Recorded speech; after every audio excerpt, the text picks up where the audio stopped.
أعوذ بالله من الشيطان الرجيم بسم الله الرحمن الرحيم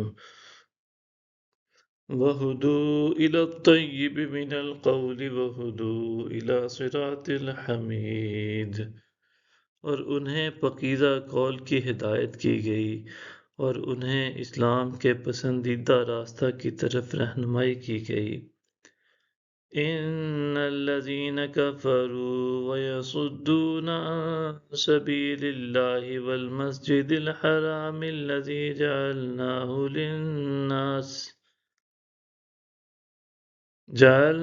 للناس سواء العاكف فيه والباد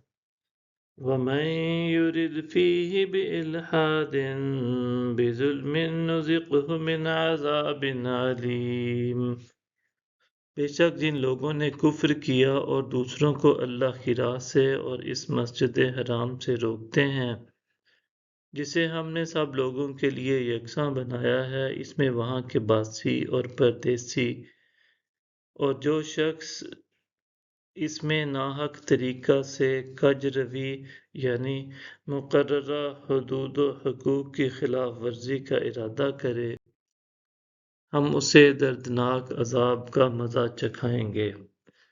وَإِذْ بَوَّأْنَا لِإِبْرَاهِيمَ مَكَانَ الْبَيْتِ أَلَّا تُشْرِكْ بِي شَيْئًا وَطَهِّرْ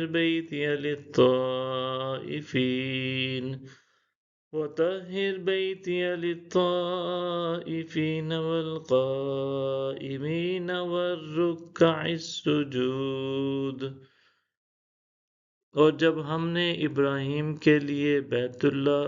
کی جگہ کا تعین کر دیا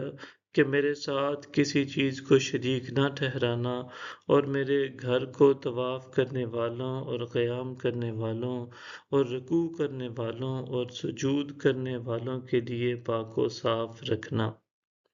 وَأَذِّن فِي النَّاسِ بِالْحَجِّ يَأْتُوكَ رِجَالًا وَعَلَى كُلِّ ضَامِرٍ يَأْتِينَ مِن كُلِّ فَجٍّ عَمِيقٍ اور تم لوگوں میں حج کا بلند آواز سے اعلان کرو، وہ تمہارے پاس پیدل اور تمام دبلے اونٹوں پر حاضر ہو جائیں گے جو دور دراز کے راستوں سے آتے ہیں۔ صدق اللہ العظیم۔